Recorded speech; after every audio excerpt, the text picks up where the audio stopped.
Muy buenos días, hermanos.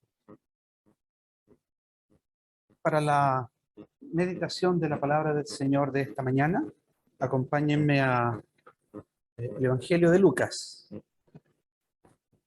El Evangelio de Lucas.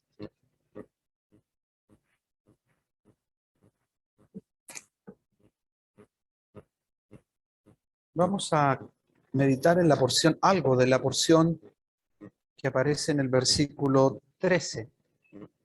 Lucas, capítulo 12, versículo 13. Lucas 12, 13.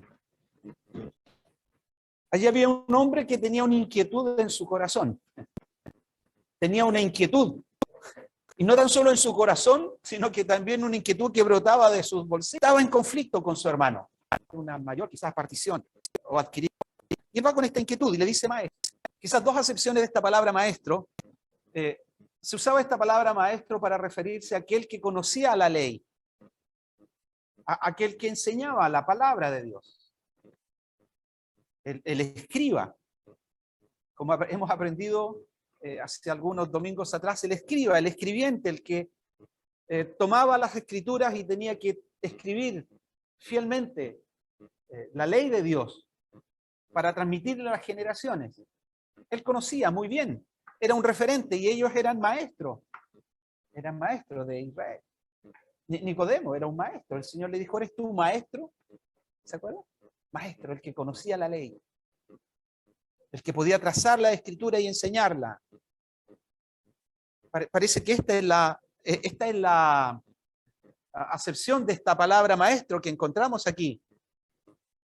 La otra expresión para maestro es reconocer no tan solo las enseñanzas del Señor, sino reconocer la soberanía del Señor respecto de lo que Él escribe. Señor, tú enseñas con autoridad. Sus discípulos muchas veces vinieron a Él y le dijeron, maestro, maestro, reconociendo en Él aquel que tenía aquella capacidad, ¿verdad? De, no tan solo de enseñar, sino que tenía la capacidad de enseñar con autoridad y por lo tanto reconocer que su palabra era con autoridad. Señor, tú tienes palabras de vida eterna. No solo el maestro que enseñaba la ley, podía enseñar esas cosas, sino, Señor, tú enseñas con verdad. Tú no enseñas como todos los maestros. Señor, tú enseñas porque tú tienes autoridad. Y obviamente Él es el jefe, el comandante. Él puede enseñar porque Él es el soberano. Él es el que ha inspirado, ¿verdad? Los escritos de este precioso libro que tenemos en nuestra mente. Así que aquí tenemos a este hombre rico que viene al Señor y tiene una inquietud que le agobia quizás, una inquietud material que le quita el sueño, una inquietud material que le pone en conflicto con su hermano o con sus familiares. No lo sabemos, no entra en detalle esta porción. Pero aquí viene uno que tiene una necesidad y viene al Señor. Yo no sé si hemos llegado con necesidades o no tenemos necesidades. ¿Verdad que sí tenemos necesidades? ¿Verdad que sí necesitamos del Señor? El Señor dijo, sin mí nada podéis hacer.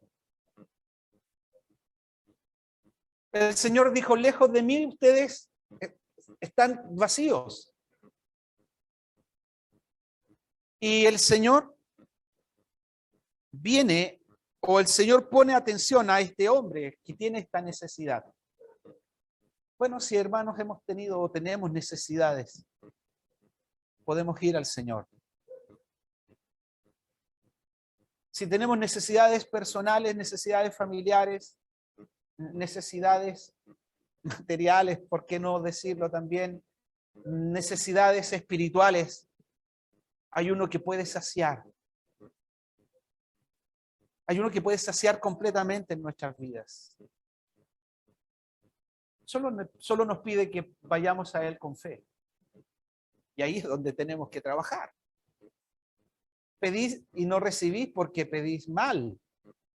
Tenemos que pedir conforme a la voluntad del Señor también.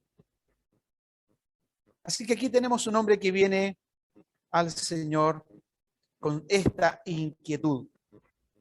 Señor o maestro, di a mi hermano que parta conmigo la herencia. Si uno le pregunta cuánta herencia tiene para poder ser ecuánime en la repartición. El Señor tampoco le dice, ok, yo voy a repartir tu herencia. El Señor no pone la mirada en los bienes que este hombre tiene, sino pone la mirada en una necesidad más profunda que este hombre tiene. Y el Señor quiere trabajar y en la eternidad, en lo profundo de este hombre. Y es por eso que Él declara esta porción del versículo 15, 14 y 15, y luego toma un tiempo para desarrollar una parábola, como la que aprendimos el martes, ¿no? O que hemos estado aprendiendo los últimos martes. Como el Señor, como gran maestro, usa este recurso, las parábolas, para enseñar y abrir los ojos de algunos y también para cerrar el corazón de aquellos que rehúsan creer y que no quieren creer. Ese doble propósito aprendimos que tenía la parábola y quizás en esta porción también. Bueno, dice, ahí está lo primero, el hombre individual o individualizado de entre la multitud. Más él le dijo, hombre, ¿quién me ha puesto sobre vosotros como juez? Un hombre en la antigüedad, hablando de la tierra, ¿no hará lo que es justo? Y dice, el Hijo del Hombre no vino para ser servido, sino que vino para servir y dar su vida en rescate por muchos. Y el propósito del Señor que está aquí enseñando es para que ellos entiendan, para que ellos comprendieran el camino del reino de Dios. El Señor vino a deshacer las obras del diablo. El Señor vino para dar luz a aquellos que estaban en tinieblas. El Señor vino para iluminar el lugar oscuro y el hombre está en tinieblas. Dice, y el hombre no viene a Dios porque sus obras son malas, dice Juan en su evangelio. Pero el Señor conoce, el Señor conoce lo que hay en el corazón de todos. Y por lo tanto el Señor puede, como conoce lo que hay en el corazón de todos, porque Él es el creador, Él sabe en lo que nuestro corazón realmente necesita y sabe lo que realmente sacia nuestra alma. ¿Verdad? Nosotros no sabemos cómo agradar a otros, ¿verdad? A nuestras esposas, a nuestros hijos. Pero el Señor conoce lo que hay en el corazón. Nosotros no sabemos lo que hay en nuestro corazón. Decimos a veces el dicho, vemos rostros, pero no corazones. No sé lo que están pensando ustedes, hermanos. Ustedes no saben lo que pasa por mi interior, tampoco, ¿verdad? Pueden oír mis palabras, yo puedo ver sus rostros y quizás juzgar a partir de eso. Pero el Señor conoce el corazón.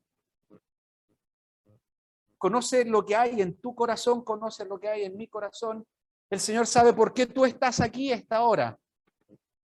Y lo más importante, que Él es aquel que tiene la capacidad de saciar, primeramente, la eternidad de nuestra alma. ¿Puede saciar nuestras necesidades diarias, cotidianas? Puede hacerlo. Pero la necesidad principal es nuestra alma, es tu alma, tú que nos escuchas.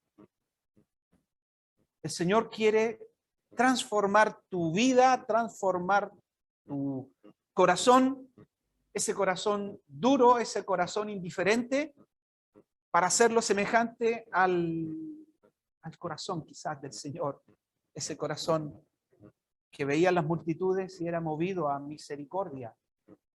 Ese corazón que no buscaba lo suyo propio, sino que Él vino para dar su vida. Apreciando su vida, Él da su vida. Él es cargado de nuestros pecados, aquel que es santo, puro, sin mancha, apartado de los pecadores, hecho más sublime que los cielos, es el que se carga con nuestros pecados allí en la cruz. Se identifica con lo más corrompido que hay en nosotros, nuestros pecados, nuestra vida. Él se identifica con ello. Y allí en la cruz, Jehová carga el pecado de todos nosotros. Y por su llaga, por su herida, nosotros hemos sido curados.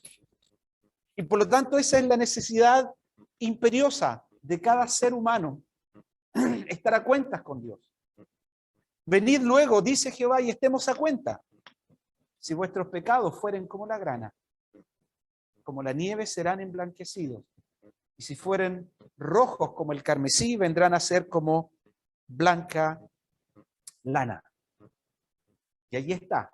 La vida del hombre, ¿en qué consiste entonces? Mire, el Señor habla. Dice el versículo 15, mirad y guardaos, usa estos imperativos, mirad y guardaos de toda avaricia, porque la vida del hombre no consiste en la abundancia de los bienes que posee.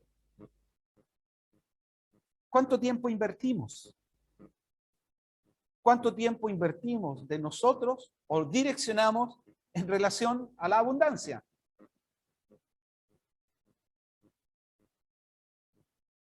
Muchos, todos nuestros esfuerzos en algunos casos. Otros viven para trabajar. Y el trabajo es prioritario en sus vidas. No digo que no sea una necesidad, sí, tenemos que trabajar.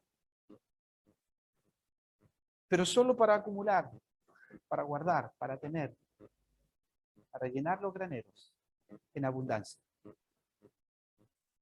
Y aquí el Señor dice, este hombre, el hombre genérico, el hombre que está puesto aquí en esta tierra, su propósito de vida no consiste en trabajar para llenar sus graneros.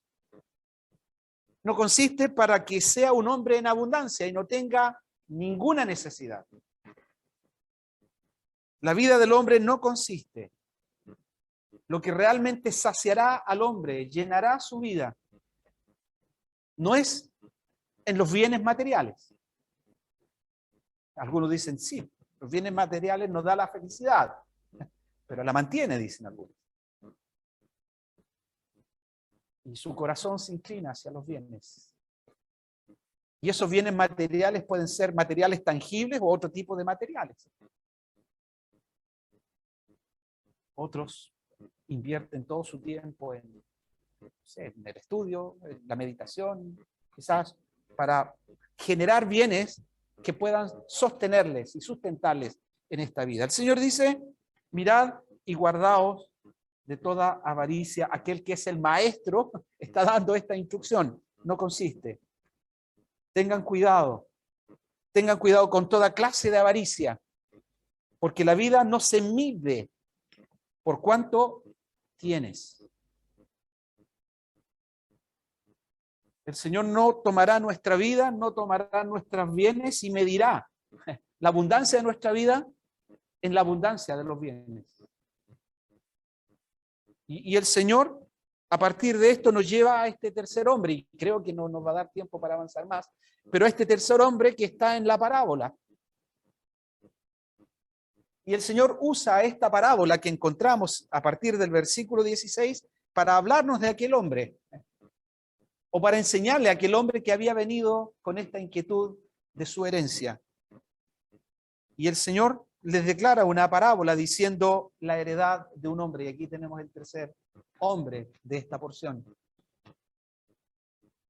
Miren, dijo el Señor, hay un hombre rico. Y esta riqueza pareciera que estaba fundamentada en su trabajo,